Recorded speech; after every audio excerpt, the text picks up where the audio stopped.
Hey, y'all. Thanks for checking out today's episode of the Chase Thomas Podcast, the Tuesday, July 2nd, 2024 edition here on the program. We got a fun, jam-packed show for you today. We're talking all things Tennessee on this particular show. You know that we talk Tennessee every single episode, but sometimes we do like college football, like we did yesterday with fellow University of North Georgia alumni Matt Green. We've got Rocky Top Insiders Ryan Schumpert. He'll be joining the show here in just a bit. Kick things off talking a little Tennessee baseball and a column I wrote over at TPL Tennessee yesterday about what I'm still thinking about with this Tennessee baseball national championship team.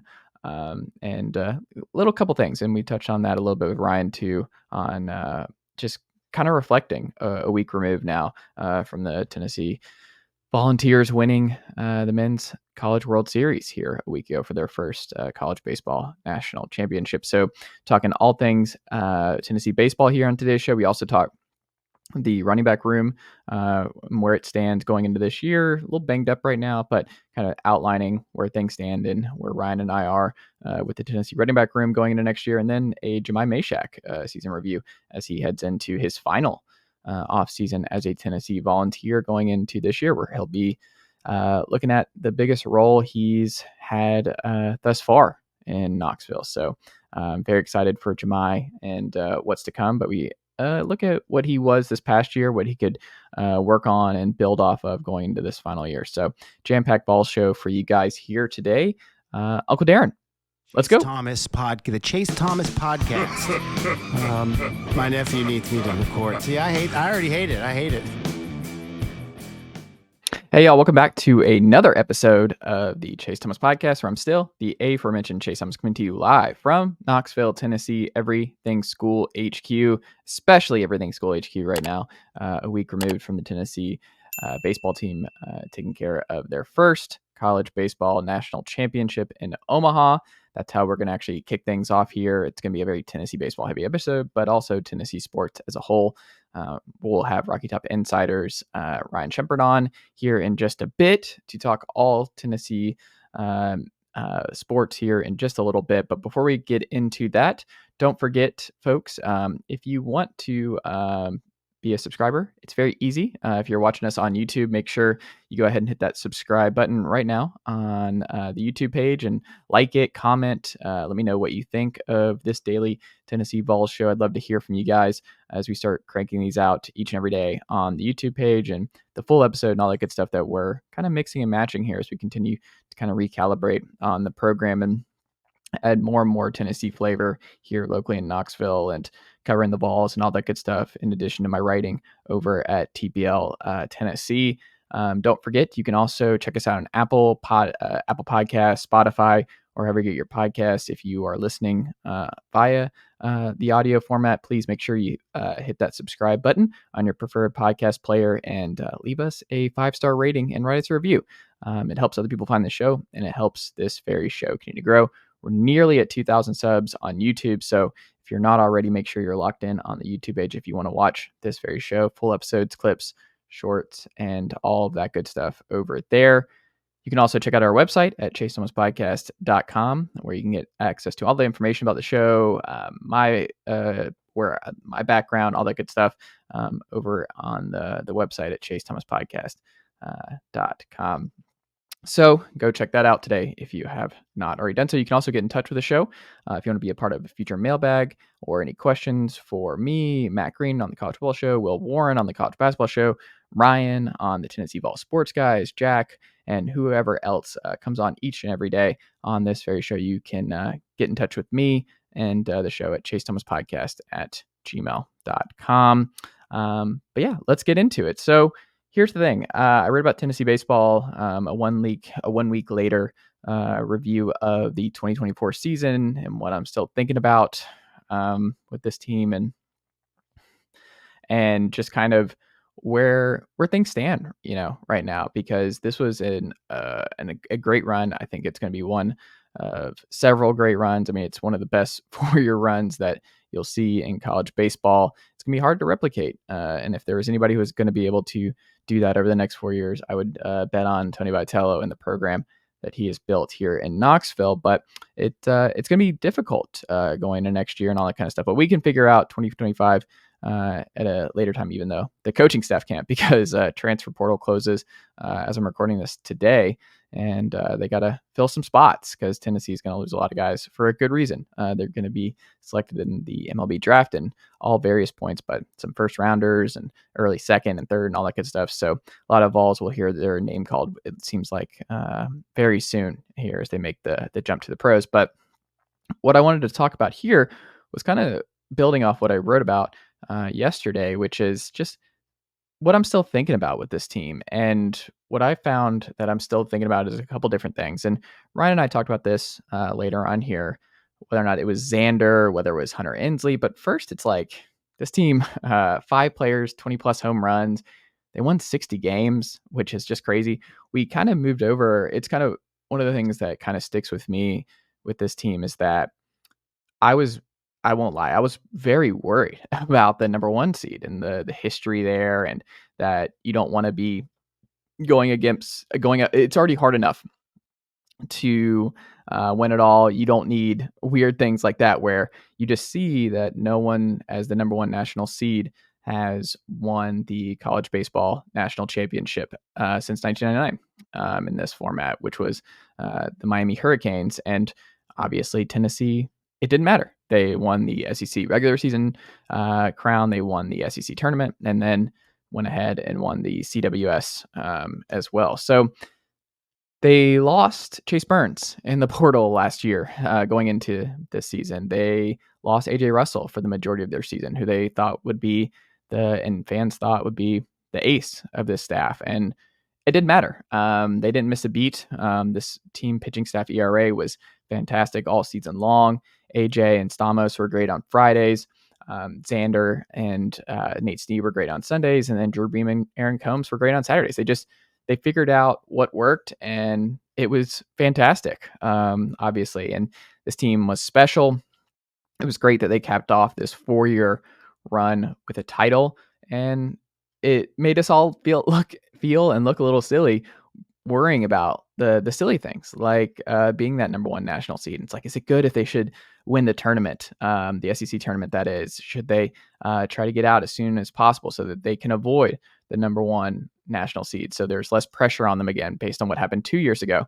And it turned out none of that mattered. We just overthink this stuff, and that's something else that I wrote about and I wanted to talk about here. Is this that like little things that you realize you spent so much time worrying as a sports writer, sports podcaster, this, that, and the other. And we talked about in this program with Ryan and the guys and everybody was just Vitello. I mean, he was right about the DH rotation. We wondered about it all year long. They never settled on a permanent DH, and Tennessee, it didn't matter. They won a College World Series title. Cal Stark struggles in the 9 spot. Didn't matter. They won a World Series title, and he was fantastic with the pitchers. And he had some humongous home runs, got on base with walks, all that good stuff. He was critical to this run.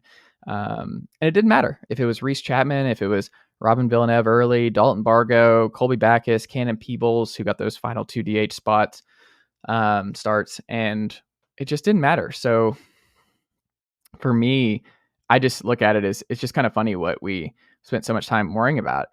You were like, oh, is Tennessee going to be when are they going to figure it out? Like, so many fans, and rightfully so, were kind of frustrated of like, okay, well, is somebody going to take this DH spot by storm and just, run with it? And no one ever did. And it didn't matter. They just won. And they kept winning, and 1 through 7 was fantastic all year long. The 8 and 9 spots made their plays when they needed to. Cannon Peebles was great in those final 2. Bargo had his moments late in the season. Reese Chapman had his moments.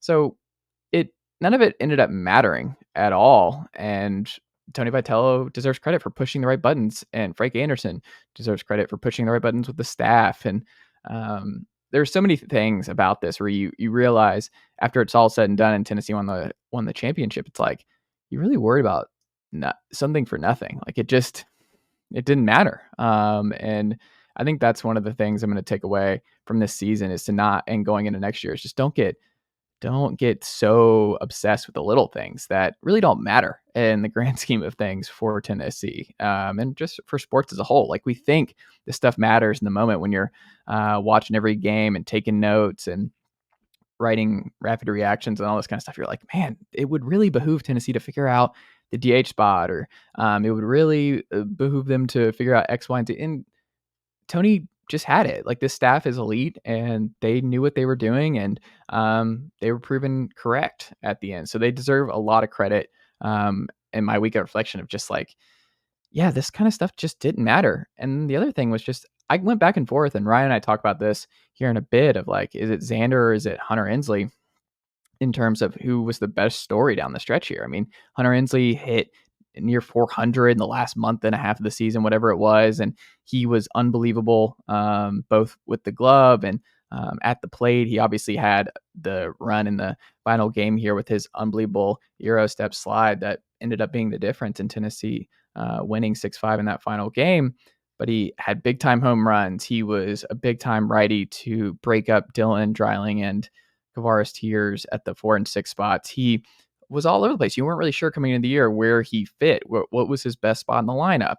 He obviously struggled out of the gate, and people were wondering. And then he just kept fighting, and that's just kind of been who Hunter Ensley is. And obviously the great play in center field was fantastic as well. And Tennessee has stars everywhere, and Christian Moore and Blake Burke, Billy Amick, Dreiling and company. Like, they got a lot of publicity, and rightfully so. But Hunter Ensley was a critical piece for this Tennessee team to win a 2024 title, a critical veteran piece who's been there and played a lot of games for Tennessee the last 3 years. And it was a big deal for the Vols to have Hunter Ensley be such a big part, both in the field and at the plate, as just a all around great player for Tennessee, and definitely gave his all as the season went on, and especially in that final 3-game series in Omaha. And then Zander, I mean, just unbelievable. Like, the last 6 starts, the stats, and where the Beaufort, Georgia native finished, and all those big moments that he pushed Tennessee through to the next round or won a title. And it was just, he became the guy. And like, Vol fans they really did feel great if they could just force that winner take all game 3 against A&M. It's like, just get to game 3, and Tennessee fans felt really good. And that's a testament to what Zander had done and the kind of comfort that he brought Vol fans over the last month and a half. It's just that, like, he was unhittable. Like, he had just this unbelievable run where he gave up only 5 total earned runs over his final 6 starts. Like, just unbelievably elite stuff. And a long-time midweek starter, becoming the most consistent weekend starter on a team that won their first national championship ever. That's a sports movie type thing. And this is why we love sports story. But yeah, there's so many great things that I'm still thinking about a week removed. But those are some of the big ones that I'm thinking here. And you can read more in depth what I wrote about it over on TPL Tennessee. But Tennessee, they won a national title. And there's a lot of stuff I'm still thinking about, but these were just a couple here. So, all right. Well, that's enough for me here in part 1. Let's jump into my conversation with Rocky Top Insiders, Ryan Schumpert.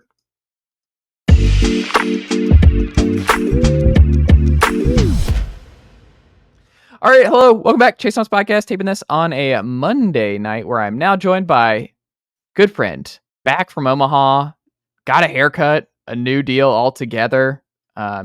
He's still like in the market. He's not going to go ahead and out who got him this haircut. He still wants to shop around and see which is the best deal for him, who wants to sponsor Rocky Top Insider Zone. Ryan Schumpert here in the coming weeks. It kind of like Josh Bate. He was looking for his right gas station that he wants to get behind. Ryan's not just settling in. Like, Ryan, he's going to see what's out there. This is one of the benefits of still having hair, is you can shop around here, Ryan Schumpert. You can grow it back out and see what happens the next go around, but you don't have to make any rash decisions right now. You can see what the market is over the next several months, but hey, it was time for a change. What spurred this, Ryan, to want to throw a different hairstyle out here this summer? Well, that's a good question, and there wasn't a whole lot of thought to it, if I'm being honest. Okay.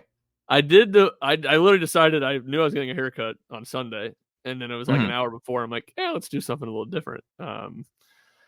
Last summer I did the full buzz. Yep. And I was tinkering with that again because it is so nice. The full buzz in the summer, so nice. Yeah. But how did the fam react to the full buzz?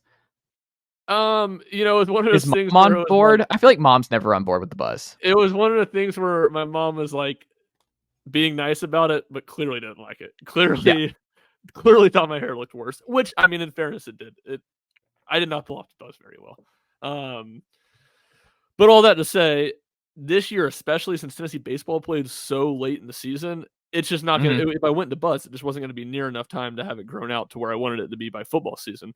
So I was just going to keep These on are going. huge decisions. Like the timeline has to line up here, Ryan. Has to match up. It has to match up. And I had trial and error of last offseason. It was pretty good. It wasn't fully back by camp, but by the start of the season, by the opener, it was pretty much back to normal. So I had a pretty good feel for it, but again, like a good week later this year. So then I was just like, let's get it shorter, but not full buzz. And this is where we landed at. So I have a question. Okay. He's never been on this show, but it's something I'm going to ask him. I think you might know where I'm going with this. Do you remember the Curb episode, the Larry David, where he's like, he gets mad at like I forgot who he's talking to, but he's talking about like the voluntary bald and like, we're not accepting you in the bald community. Yes. Because it's like, no, you're making the choice. Yes. Yeah. Like that's not the same thing. We're not in the same universe here. Is that what Ben McKee's doing? Is Ben McKee doing a fashion bald, or is it a force bald like myself? Because I don't know which one. I don't want you to put Ben on the spot here, but I've always wondered that. With all due respect to Ben, it is a force bald. He was proactive about it. He was getting ahead of it. I think he probably could have, gone a couple more years maybe, but he said, "I'm not messing around with it. It's going." And good assessment by him. It was going. And the episode is when the trick or treat and the cops come. Yes. After Okay. Yeah. And he goes, "What if it said bald a-hole?" It's like, what if it said, they said that's a hate crime. That's a hate crime. He's like, I'm bald. I don't think that's a hate crime. He's like, yeah. With all due respect, you're cultivating a fashion choice. You are not actually bald. Yeah. You don't represent us. God. Yeah. Yeah. I remember that. The candy. A great episode. A great episode. Early on. What is that, season 1 or is that season 2? Might be season 1. It might be season 1. It's real early on for sure. Yeah. That's a good one. Well, I always wanted to know that. Like, I see it pop up and I'm like, because there are not many of us here in local Knoxville media, Ryan Schumpert. And I was always like, because I think Ben's on the younger side. So I was like, I wasn't sure. I didn't know if it was a power move, it was a fashion choice, or it was he's one of us. And now I know Ben's one of us. So he's welcome on the pod. We need some more bald Tennessee beat writers on the show. I don't know if there's enough room for two in one market, but worlds collide, and we'll see what happens here, Ryan Schumpert. But we have a week removed. I wrote about this today. 3 things I'm still thinking about with Tennessee baseball. It's kind of wild that it's already been a week. A lot happened over that week. We now have the portal in full bloom, and as we're taping this, the portal will close tomorrow. So that's kind of wild that happened really quickly, and a lot of Tennessee guys had to make up their mind relatively quickly. We saw 3 guys enter the portal today for Tennessee. 2 big freshman names now still out there in Derek Schaefer and Matthew Dallas. So we'll see where they ultimately end up. But before we even get into any of that, Ryan Schumpert, what still sticks out the most now that you've had a week to think about Tennessee's first ever college baseball World Series title? What's still on your mind here? I think I'll give you 2 because the first one's probably not good podcasting and maybe not interesting to everybody else. But I think the first one is just, it's the first national championship team I've ever covered, and just like being down in the field after the game and the joy of all the players and coaches who have either reached the probable or possible peak of their athletic careers, and certainly for all the coaches to peak of their professional careers. And that was just a really, really cool experience, and just a jubilation and excitement. So I think that's probably the thing that is still lasts with me, and I think will probably last with me for the longest amount of time. And I think, really as I get further and further away, what stands out the most is just how slim the margins are. not that we didn't know that, but it's like you just look back, it's like Tennessee so easily could have lost on the first Friday night of the tournament against Florida State and almost certainly wouldn't have made it. They could have not gotten that Dylan Dreiling home run in game 2 that finally just like took a lid off of the roof. CalStar's first hit at a tournament being a 2-run home run proved huge in that game. A fly out to the warning, 5 feet from being a home run, and Tennessee's season very possibly over. And at the very least, they have to use a lot more or burn a lot more of their pitching going into game 3. So I think that's maybe, not that I didn't know it, but for the first time of covering a team that went through the full gauntlet of it, you just kind of get a look at, man, Tennessee was really, really dang good all season. I think they were the best team in the country, whether they won or not. But you see how just close at multiple times it was to things going the other way. And, potentially, especially if it's Florida State, we could have been sitting here maybe a week ago talking about how it was another disappointing college. Was there a controversial call in that first game? Not one that I can think of. Certainly not one in the ninth inning. Maybe 2 strikes. I don't remember anything. It's been so long that nothing. I don't know. That feels like forever. But isn't that crazy? That was 2 weeks ago.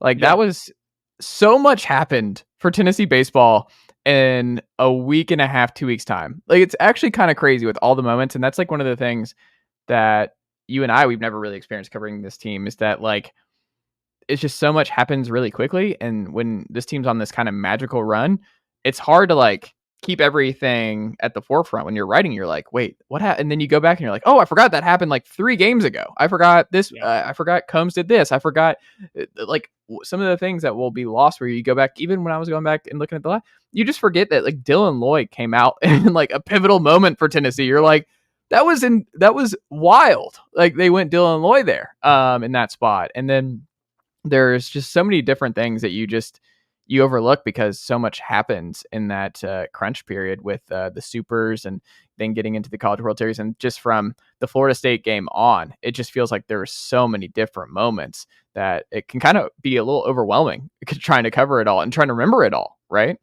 Yeah, no doubt. I think one that'll forever get lost in the Florida State game is, to open up the ninth inning, Florida State puts a defensive sub in at center field.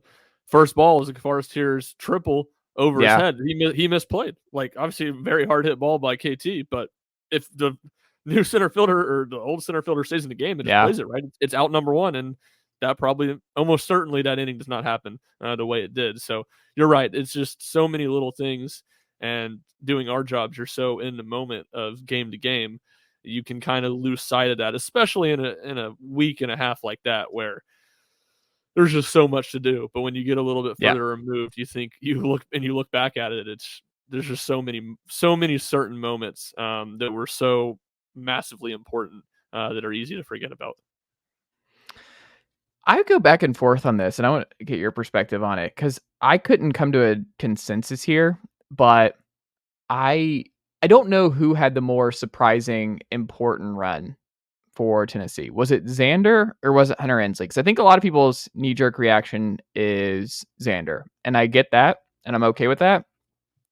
But there's also the case for Hunter. I mean, you wrote about Hunter and what he was doing in late May to June, batting 400, moves up in the lineup. And my thing was the reason you can make it because you're playing more often. It's just the virtue of not being a starting pitcher that Zander was not available as often as Hunter was, and what Hunter had to do, both obviously with the eye black stain and everything else in center field, the slide, which Tennessee fans will remember forever. They'll remember the Zander outings, I think, forever down the stretch here. He's going to be a legend here for as long as every Tennessee baseball fan is not forgetting what Zander Sechrist did for this baseball team, his personality, everything. He's going to be a legend and icon for this university for the foreseeable future. But Hunter moving up in the order because I think fans got you kind of forgot that Hunter was an important righty to break things up with Dreiling and Kavaris Tears in the 4 and 6 spot. You moved Dreiling up, you didn't know, and something I wrote about was Hunter coming into the year. You and I talked about it in the group chat of I don't know where Hunter fits, and he had this slow struggle, and it's what's going to happen here? Is Tennessee going to have to make a move? And it's that whole thing. And then he catches fire, and it's super clutch for Tennessee all postseason long. He's clutch in the field. He's clutch in the middle of the lineup. He plays hurt, it looks like, down the stretch there. I don't know how he pulled off that slide based on what it looked like he was dealing with. I mean, I think Hunter, you can make the case, was kind of the unsung hero. I think Zander, because he was so important and pitched in so many big games for Tennessee down the stretch, that he's kind of like that. He's another fantastic story. You can't go wrong here.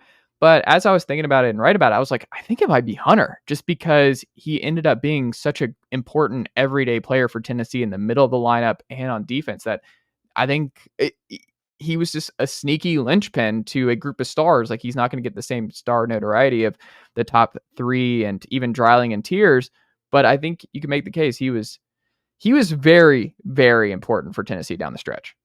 Yeah, I think I agree with him being the unsung hero, because I think there's an element of it where he was playing so well going into the College World Series for a while that it kind of became expected to a degree. Yeah. And the production was so good. Obviously, maybe the power numbers weren't quite what those other guys were, but from a getting on base, even from a slugging percentage standpoint, I imagine it would have been as good as about anybody besides Simo in the last 6 weeks of the season. So I think that aspect I agree with.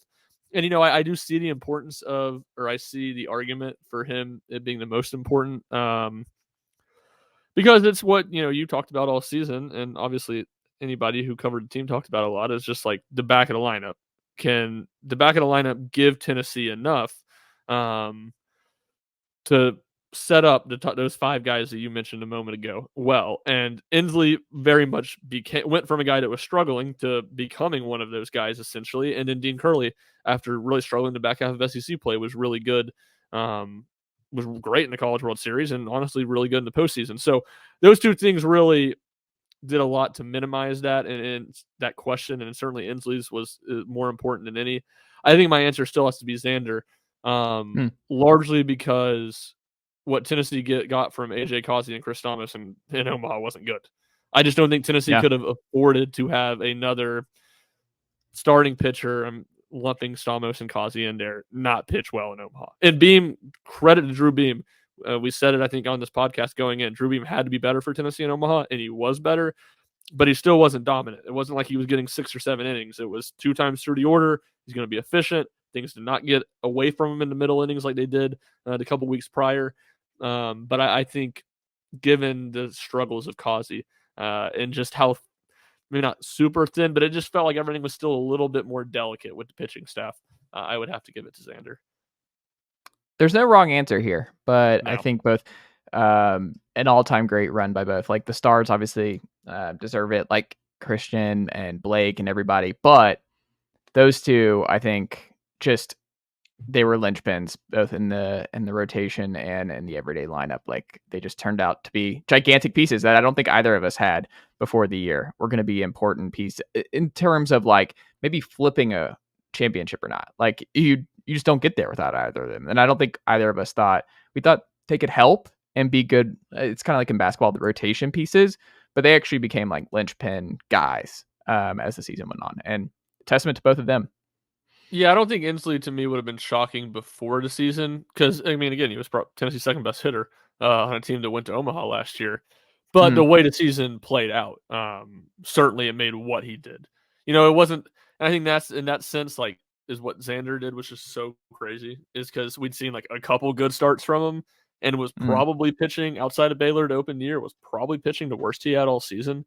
And then it's just boom, South Carolina, SEC championship game. 6 straight starts after that. He was unbelievable. Like, I don't think anything will be more surprising than that, where, to me, with Ensley, even with the slow start, it was like, I think he can get back to being productive. But when you're thinking about that, in my head, it's like doing what he did in 23, hitting 290, having good at bats, certainly not whatever it ended up being, hitting 380 the last 2 months of the season, and just the insane production. And you're right. And it just goes back to the original point we're talking about. These are the things that Zander Sechrist and Ensley is too, but Zander Sechrist is how you win a College World Series. That's how you win a national championship. You have a dude basically out of nowhere show up and just be so big for you down the stretch of the season. I agree. Well, there's been some portal departures, some surprising, some not. I think the biggest surprise at this point is Robin Villeneuve, who you and I talked about. Like, I think he would have competed for a starting spot on next year's team. Maybe at DH, at first base, outfield, because Tennessee's going to replace a lot of dudes here. They might even be replacing Hunter Ensley, depending on how the draft unfolds going into next year. They might have to replace their entire outfield. We'll see on that front with Ensley, but I don't know. When you look at all the transfer guys who are in as of this recording here, who do you think was the most surprising to enter the portal? And then on the flip side, based on who's available and who Tennessee is reportedly targeting and what you've heard, Ryan, who should the Vols covet most based on returning personnel? I think it's Robin too. To me, that was the most surprising, just because it felt like he was going to be in the thick of the competition, and the fact that he does have some versatility too. It felt like he wasn't pigeonholed to just having to win one spot against one guy. It felt like if Robin Villeneuve could be productive like he was early in the season and carry that into SEC play, like he was going to be a starter somewhere. I don't know where it was going to be, but he was going to be an everyday starter. And that's probably, it wasn't like it was a given that he was going to be able to do that. I mean, I think the final numbers were like 150, hit like 150 something in SEC play. And his strikeout rate was like 53%, and it was a pretty decent sample size, because I think an easy to forget is that he was basically an everyday starter entering SEC play this year. So it wasn't just a given that was going to happen, but we also saw that the talent was there. So I think that aspect of it makes him the most surprising. And then, I'm sorry, what was the second half of the question? Well, them all out, and we're looking at the rotation. You're looking at who's coming back for Tennessee. Like, what maybe position or player who's in the portal, or who they're rumored to be targeting, because there's some arms here. The Long Beach State kid. We'll see if the Ole Miss third baseman enters the portal. Obviously the Louisville kid's name. What is his name? Gavin Killen. Yeah, Gavin Killen. Obviously, I think priority one here, and you're battling with the big dogs here. But in your estimation, based on the returning guys and what the bullpen's going to look like next year, what the rotation could potentially look like, who do you think is actually the most important for Tennessee to land? Who should they put the most amount of chips in here right now for? Yeah, no, I think that's an interesting thought, because there's so many needs. They surely need a starting pitcher, somebody that you feel like you can count on. But to me, like, of just what I've seen out there right now, I don't feel like there's anybody that I'm like, that's the definitive starting pitcher for Tennessee next year. So to me, there's not. I wouldn't say any of the arms are targeting. So do you think Patton's not a starter next year, or they're not recruiting him for that? I mean, he could be, but I don't see him and say, yeah, it's not Luke Holman last year. You know what I mean? It's not like, all right, you're gonna plug this guy in. There's no dough right now. Exactly. At least that I've seen. So to me, it's hard to just say one guy there, and just the overall need they're going to have for a high quality bat. I think it has to be Killen or the Fisher kid at Ole Miss. I think both those guys would do it. I almost like the Fisher guy because of the power from the left-handed side. It feels like he's a guy that could easily hit 20 plus home runs for Tennessee. And I think they're going to need that pop in the middle of the lineup. And to me, it feels so much when you project the offense like looking at what it was exiting 22, where you have a couple guys you feel like you're losing a ton. You have a couple guys that, to me, there's some real confidence in. Leading the way is Dalton Bargo. I think Dalton Bargo is going to be really good. I think Chapman's going to be a good everyday starter for him. Certainly, Ensley would do a ton to solidify this whole thing if he did come back. And I think Cannon Peebles is going to be good and maybe have much closer to the season we were expecting. But there's no guy coming back that you're like, yeah, that's a dude. So I think, given the pitchers that I've seen mentioned with Tennessee at this point, I would lean towards someone that's shown that they can do that at a high level already as being, to me, priority one at the moment. If you gave True Serum to Vitello, Elander, and Frank, and maybe even Eberhardt, who do you think if you asked them, like, most star potential of the guys who are not everydayers this past year, who are they most certain is going to be a star of the Dylan Dreiling, Kavaris Tears ilk, where they just make the star leap next year and jumping from a part-time role? Is it Reese? Is it Backus? Who is it? I think it's probably Bargo. Bargo. Okay. I think they're at least in the confidence in it being him. I don't know if they would say that his ceiling's the highest. I think it is probably Chapman is the guy that has the ceiling the highest, but I just know they love Bargo. And they always felt like put more, because that was kind of the knock on him as a hitter when he transferred into Tennessee, is he didn't have a lot of power numbers at Missouri in his freshman season. And it was like, you get this guy in the strength program, like he's going to hit for a lot of power. And we saw He's got that a some big this frame. year. Yeah, he does. And I think he's still going to be able to put on more weight and put on more strength to where I think, to me, that feels like the combination of his ceiling's really, really high, but it also feels like a pretty safe bet to think he's going to be a good middle of the order bat in the SEC next season. I was not going to guess. So where do you think if you had to guess right now, where's Bargo's fit as an everydayer? Do you think it's first base now that Rob is out, or it still depends? Because right now we haven't seen Tennessee linked to a first baseman in the portal. Yeah, exactly. To me, because of that fact, I think you have to say first base at this moment, because they're not linked to anybody, and the guy he'd be competing with entered the transfer portal today. But again, it just goes back to, and I talked about Robin having some versatility. Bargo is just a more versatile version of Robin is, and you can play him at third base. You can play him in the corner outfield spots, definitely left field. I think he can play right field, maybe not a super, super high level. But just from the standpoint of, you look at some of Tennessee's bigger targets in the field, second base, third base, you got Dean Curley back. I think everybody is high on Ariel Antigua and thinks he's going to have a big role on next year's team. It feels like there's less. Feels like the questions at second to third are more like, who's going to play? How does it all fit? Not, all right, we need somebody to step up there. So I think given all that, and the fact that you have Chapman, you could possibly have Ensley back in center. To me, it feels like first is the most logical thing as we sit here on July 1st. Interesting. Transitioning out of baseball here a little bit, some football. We're about 60 days, 2 months until Tennessee kicks off here against Chattanooga, Ryan Schumpert. But our position outlook spotlight continues on here. We did offensive line a few weeks ago.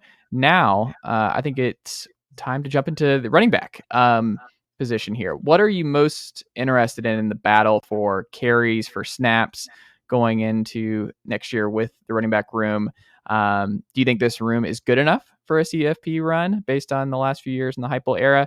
And what is your biggest concern here with this running back room in 2024 in year 4 for Heupel? I'll do 1 and 3 kind of in one. I think the biggest question is who's the third back behind Cameron Seldon and Dylan Sampson. And with that, the intrigue to me is with Peyton Lewis. I think he's a super talented kid. I think he's got an upside that maybe nobody has in that room. Now, I don't think he's going to show that as a true freshman, but potentially a higher ceiling than anybody in that room. So to me, that's the biggest question, or is the third running back spot, and the excitement, the intrigue is Peyton Lewis as a freshman after being here in the spring but not really being able to go through anything with injuries. Can he snag that job? And then I think, to me, the wondering is just about Cam Seldon and what's his health going to look like entering the season after the shoulder surgery, and how does that affect the room? And then into the number 2, I think if they stay relatively healthy, yeah, it's good enough to make college football playoff for sure. I don't necessarily think it's going to be a strength for the team or a strength for the offense, but just look at how running backs are valued in the NFL, and probably to a lesser degree in the NIL market. It's not the most important position on the field. It'll be Nico 1, the receivers and offensive line 2A, 2B that will decide whether Tennessee's offense is good enough to make the college football playoff. And so while the running back room might not be as good as it was last year, if those things are checking box, it's plenty good to get Tennessee to the college football playoff. Yeah, I think people are weird. There are some fans who they don't feel good. I think it's because it's just more uncertainty. Like, I think you've just grown so accustomed to Jabari, to Jalen, to just guys that you've known for years. And now you're going to have new faces. Dylan Sampson has been seen in spurts, and I think fans are really excited about him, and I think Dylan's going to be good. But I'll believe Heupel and the staff struggle to run the football when I see it. Like, maybe there will be some difference with Jerry Mack now out of the building and Darrell Sims. Like, maybe that's something to monitor. But I still just, with the way they play, the wide sets, the hash mark stuff, and talking to everybody who knows significantly more football than myself, I just don't think Tennessee's scheme is ever going to be a problem for guys to run the football. Like, I think Jalen Wright was special. I think he's going to be good in the NFL. Tion Evans stepped right in and was really good. I think if it's Cam Seldon, even if he's banged up and you can't go to him, like if it's Deshaun Bishop, Peyton Lewis, I think, like you said, they're high on. Like, it would not surprise me if Peyton Lewis is probably the next Jalen Wright in that regard, where he's the kind of next star in Tennessee's backfield. That's not to say Dylan Sampson's not going to be really good. Cam Seldon's not going to be really good. But I think the most home run, like the home run hitter type is, I think, Peyton Lewis. I think he's in that Jalen Wright ilk, and type of back and stuff. So we'll see if that ultimately happens. It's a lot to put on a freshman, but I don't think it's gonna be a problem. I think Tennessee's gonna rotate still. I think it might be more up in the air. I think if I had to make a prediction right now, I think over the first 2 months of the season at least, I think you're going to see a lot of different guys get opportunities. I don't think outside of Dylan, who's going to get the majority of his reps, I think Tennessee's going to experiment. I think you're going to see some Khalifa Keith on a full drive. I think you're going to see some Deshaun Bishop on a full drive. I think they're going to take it slow with Cam Seldon. I think you're going to see Peyton Lewis on. I think they're going to rotate a pretty healthy amount to figure out who their main three are, as Tennessee does every year. It seems like in the Heupel era, they start off trying different guys, and then they lean in to the big games more, the guys they can trust, and have no problem shrinking the rotation here a little bit. I mean, remember, we always cite the LSU game where Dylan missed the block, and that was it. Like, is there a situation like that with Peyton Lewis, or is there a situation like that with Khalifa Keith? The thing is, now you got Nico back there. He can't take those hits. Like, he's too important to what you're trying to do here. So pass blocking is going to be gigantic for these running backs to be able to stay on the field and earn the trust of Heupel and this staff, right?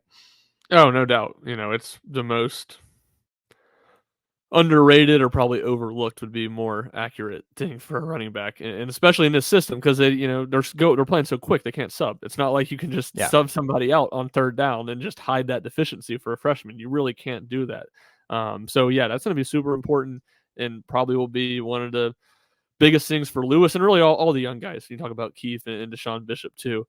And I think I like the Peyton Lewis Jalen Wright comparison, because they're both kind of taller running backs who are a little slimmer, but you can see the frame they could grow into, and they both have home run speed from day one. So yeah, no, I think that's, almost maybe a good expectation level of what Peyton Lewis could be this year is Jalen Wright freshman year, who certainly was a capable player, a capable guy of having in the rotation, but was nothing like the guy he turned into. So yeah, I think that's a good way to look at it. And when you said it, you'll believe that Tennessee can't run under Josh Heupel when you see it. I think that's a good way of looking at it too, where sure, the running game and the ceiling might not be as high as it was last year, or heck, maybe not 2 years ago. But it's just hard to see a world where the bottom falls out from the running game at all, because of all those things that you outlined well. Yeah. Maybe offensive line injuries change things. Maybe that's something that we haven't seen before, because Tennessee's had some pretty good luck outside of Cooper stuff, some here and there. The offensive line's been mostly pretty healthy. So maybe that's something, if they have to go young with inexperience at the guard and center spots, if they get banged up, like if Spraggs and Cooper are out together, what does that mean for the running back room for a little bit? Like, that might be something to monitor, if the offensive line has injury issues, like how does that affect the running game? That's something that I'm be very curious about.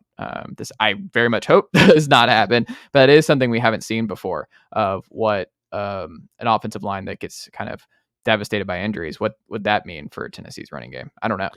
Yeah, for sure. And look, you can say that about any team, not just Tennessee, or at least every team outside of a few in the country. And to me, the question always with Tennessee's running game is, can they run against the big dogs? Can you line up on 3rd and 1 and 3rd and 2 and run the ball against Alabama and against Oklahoma this season? Heck, even against Florida, it was obviously not nearly as good, but generally speaking, that's the question. And that, to me, that's been the difference in these Heupel offenses. As good as Hendon Hooker was in 2022, Tennessee could line up on 3rd and 1 and 3rd and 2 and run for a first down against everybody on their schedule, not named Georgia. And if they didn't get it on 3rd and 2, they were going quick, and they were going to run it right up the middle again on 4th down, and they were probably going to get it. Well, I was going to say, I was a lot more comfortable 2 years ago on 3rd and short instead of 4th and short. 4th and short was not something I want to revisit. Like, the 4th and short stuff is going to, hopefully that's still in a much better spot in year 4 here, but that feels like forever ago, right? Yeah, it does. And not to say that, just like the floor fell out from the offensive line in the run game last year, because I think it was really important. Joe Milton didn't have a deft touch on the short passing game in those situations. So Yeah. I felt like defenses didn't have to. Tennessee wasn't keeping him very honest in those situations, whereas Hendon could pull it and throw a quick pass into the slot or scramble for a first down. Joe never really showed a whole lot of touch in that, so it's probably not just as simple as that. But Tennessee was definitively less effective in those third and short running situations as opposed to 2022. Yeah. Final one here, talking some Tennessee men's basketball here, Ryan, as we do some year-end analysis for the 2023-2024 squad. We did Jordan Gainey. You can check back a few weeks ago. But now let's do Jahmai Mashack here, going into what we're going to go ahead and say is most likely his final year at the University of Tennessee. It was a big get to keep him. I think you and I both expect him to start this upcoming year out of the gate for Tennessee. So he's going to have an expanded role with Dalton Connect and company departing. But when you look back at this past year, what would you say worked for Jahmai? What didn't? And one thing you'd like to see him get better at going into next year in a bigger role for Jahmai? Well, I will just say to start, unless he gets injured, it will be his last year, because he's not. We're done with COVID years in basketball. Yeah. So that's right. So that's what I'm saying. Like, this is it for him, right? This is it. Unless he. Okay, I was saying that, and I'm like, the COVID years has made everything complicated. Where I'm saying, this is it. But like, I'm like, yeah, you and I, like, when we're writing stuff, I'm like, I'm having to double check, and I'm like, I still don't feel great about that. Just putting, like, even Tennessee baseball players, where I'm like, that was his last pitch for the ball, and you're like, is it? I got to be careful here. Like, I think I'm 99% certain, but should I put that? But yes, Jahmai, I'm glad you said that, because I was doubting it for a second, but I'm like, I'm pretty sure this is it for Jahmai, no matter what. Yeah, so I think, to me, maybe more than anybody on Tennessee's roster, Jahmai is who Jahmai is. He's an elite defender. He is capable at scoring at the basket in spurts, but you're just not going to expect a ton from him offensively. And so, while I don't think expecting some sort of big offensive jump in his fourth year is wise, what I do think is fair, and what he did improve on last year, was that he did shoot the three better. He shot 36% from three. He was really higher than that before. He didn't really shoot it very well in the Sweet 16 or Elite 8 when some teams challenged him to shoot it. But what never quite was there was the confidence. It just felt like he was still turning down open jumpers, especially if it wasn't in the corner. The corner seemed like the spot that he liked it, but on the elbows or the top of the key and the wings, he felt a little more hesitant. So to me, what I'm looking forward for Jahmai in a jump is just shooting a three-pointer with confidence. He doesn't have to shoot whatever I just said. He shot 36%. He doesn't have to shoot 36%. But if he can, instead of shooting 36% from three on 39 attempts over the course of the season, if he can shoot 33% from three on 60 attempts or 65 attempts, I like that, because that means teams are going to have to respect him from three a whole lot more. And I think that would open up some other things that he does well in his offensive game. And then it would just kind of help provide a little bit more consistent spacing for Tennessee. And it allows Tennessee to play him in a more extended minutes role. But even with some of his limitations last year, I think both of us were on board with the fact that he should have been playing more than he did from on a night-to-night basis. Yeah, no, I trust Jahmai. He's like one of those guys, maybe he's like the Ensley for this team, where he needs to be on the floor in important basketball games for Tennessee. Like, Jahmai, no matter how you work with his minutes, like, he has to. I don't know how with this roster he is not involved in the closing five in every important game in the SEC tournament, in the NCAA men's tournament next year. Jahmai is going to be a factor, and I think Jahmai is just, like you said, when you look all across the board, he's exactly who he is. Like, Rick Barnes does not have to wonder what he's going to get out of Jahmai Mashack on any given night. Like, He knows exactly what it is. But I also still do wonder if there's something else to unlock with him. Like, I think if I had to pinpoint something this offseason for Jahmai that I would love to see potentially him get more comfortable doing, is something we saw that he was forced to do 2 years ago when Zakai went down, which was lead ball handler. Because I think it's just such a different look for Tennessee if they can be successful and have a positive net differential if Jahmai is able to do some lead point guard duties and just hound, because there's just so much good guard play in the sport now, that if you have Jahmai who's able to just defend 90 feet and like really, really hound team's best player, and Tennessee's offense doesn't crater with him in that role. Like if you are able to have Chaz Lanier be effective off ball, if you're able to have Cam Carr develop in year 2 here, you have enough shooting that Jahmai can do some lead guard. Like we talked about it. Maybe it's Jordan Gainey. Maybe it's just Chaz Lanier as the backup guard when Zakai sits. Like he just slides over and he runs point.